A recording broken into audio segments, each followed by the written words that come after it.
Katika kitabu kile cha Matendo ya Mitume sura ya 3, tafakari kwa kifupi tu juu ya neema ambayo Mungu wakati mwingine anatuletea kwa wakati ambao hatujautarajia, kupitia watu ambao pengine hatujawatarajia.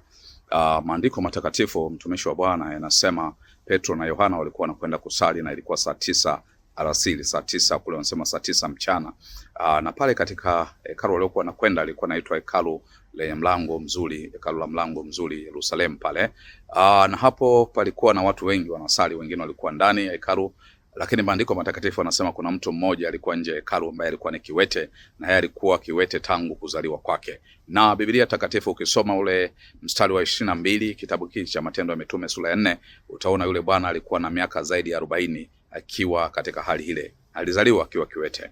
Mtumishi wa Mungu, kama ambavyo maandiko yanasema, inawezekana kabisa watu wanapokuona wanaona kama yule kiwete, kwamba hakuna suluhu yote inaweza ikatokea. Kwa nini? Kwa sababu tangu kuzaliwa kwako kuna magumu fulani ambayo umekuwa ukipitia. Hata katika maisha ya kwako labda magumu yamechukua miaka mingi sana kama yule kiwete. Na maandiko yanatuambia kwamba akiwa pale anatarajia apate sadaka, akaomba Petro na Yohana wakati wanaingia wampe sadaka, lakini Petro akasema, fedha na dhahabu sisi hatuna, lakini kwa jina la Yesu simama uende. Na maandiko yanasema mara miguu yake ikatiwa nguvu, vifungo vya miguu yake vikatiwa nguvu, akasimama, akarukaruka, akaanza kumtukuza Mungu. Alikaa pale kwa muda mrefu, na tuwezi kujua kama alikuwa analetwa kila siku anaondolewa, lakini tunachokiona tu ni kwamba alikuwa pale anaomba sadaka. Na kama anaomba sadaka, maana yake ilikuwa ni mazoea kwake. Yeye alikuwa anaona kwamba kinachomstahili ni sadaka tu, lakini kumbe Mungu kama anavyosema katika ile Efeso sura ya 3 mstari wa 20, anatupa zaidi ya vile tunavyoviwaza, vile tunavyoviomba, kwa kadiri ya nguvu itendayo kazi ndani yetu. Inawezekana kuna mahali unataka kufika, kuna vitu unatamani upokee, kuna watu unatamani ukutane nao, lakini Mungu atakupa zaidi ya vile ambavyo unatamani uvipokea, uviombe, kwamba Mungu avifanye. Mtumishi wa Bwana yule kiwete aituambii kabisa kwamba alikuwa mcha Mungu kwa kiasi gani, lakini alikuwa kwenye mlango wa hekalu mzuri. Wengi tunakuepo, tunaingia makanisani, tunatoka, na wengine ni wazee wa kanisa, wengine tunaimba kwaya, wengine tunawamanisha watu wengine kwamba sisi ni wacha Mungu sana, tumeokoka, lakini kama yule kiwete, manake uko nje ya hekalu la mlango mzuri. Mahali pale palikuwa ni pazuri, lakini alishindwa kupokea neema kwa wakati ule ambao yeye mwenyewe alikuwa anatarajia. Kumbe wakati wa Mungu ukifika, Mungu anatubadilisha, Mungu anatupa vitu vikubwa, lakini anatutumia watu ambao pengine hatukuwatarajia. Petro na Yohana walikuwa wajulikane kwa yule kiwete namna ile. Walikuwa wanajua kama hawa ni watu wa kawaida tu, wanaweza kumpa sadaka pale Yerusalemu, akafurahia zile sadaka zilikuwa anazipokea, lakini unaweza ukaona kwa hali yake, hata kama alikuwa anapata zile sadaka, alikuwa hawezi kwenda kujinunulia mahitaji yake. Kumbe kuna miamba wengine ambao wako nyuma ya matatizo yetu, ambao wananufaika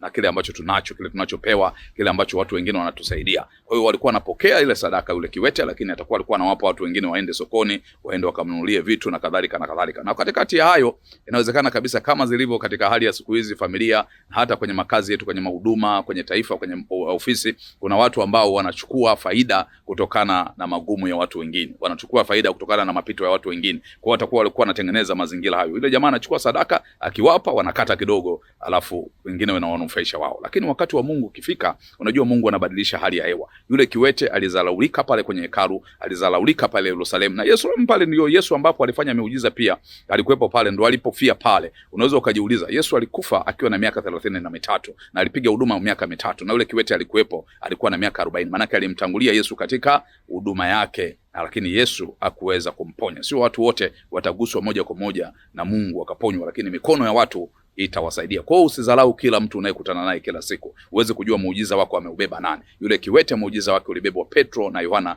walipokuja pale Yerusalemu. Maandiko yanasema akainuka, akarukaruka, akaanza kumtukuza Mungu, na watu wakamuona, wale ambao walikwisha uzoea kumuona yeye ni kiwete. Unajua mtumishi wa Bwana, kuna hali unapitia, watu sio kwamba hawajui, wanajua, na wakati mwingine wanakucheka na unaona ni aibu, unaona ni dharau, unaona ni fedhea, lakini Mungu anataka kuitumia hiyo hali hiyo kwenda kukuinua, hali hiyo kwenda kukufanikisha, hali hiyo kwenda kuondoa aibu yako katika jina la Yesu. Muangalie yule kiwete, Matendo ya Mitume sura ya 3, lakini jiangalie na wewe pale ulipo, kwenye ndoa, kwenye biashara, kwenye kazi, kwenye huduma, mahali popote pale. Kama unaona umefedheka, kama unaona umeaibika, lakini bado Mungu anakuona kwamba wewe ni chombo chake cha thamani, na atakutumia wewe kuinua watu wengine. Yeye alipoanza kurukaruka na kumtukuza Mungu, wale waliokuwa wanamuona kwamba alikuwa kiwete, nao wakamuona sasa anarukaruka na mtukuza Mungu. wakashangaa yale yaliyotokea kwenye maisha yake. Kwa hiyo walikuwa wanashangaa. Kwa nini? Kwa sababu hawakutegemea. Kuna watu hawategemei kwamba utatoka hapo, utatoka kwenye hilo shimo ambalo wanasema shimo la mauti, kwenye huo ugonjwa, kwenye hiyo vita, kwenye hiyo mahangaiko, kwenye hiyo hali unayopitia, kwamba hutaweza kutoka kwenye hali ya kukosa kazi au kwenye hali ya kukosa kuingia kwenye mahusiano au kuingia kwenye ndoa. Lakini watashangaa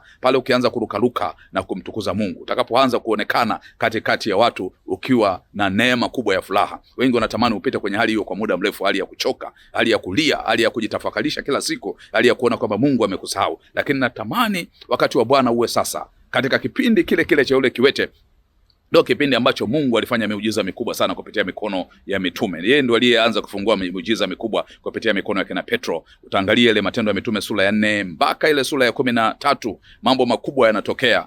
Sura ya 12 pale mitume waliokuwa na Yesu, lakini 13 tunaanza kuona miujiza ya kina Paulo akifanyika pale. Mtumishi wa Bwana, usiogope, usifadhaike katika hali unayopitia.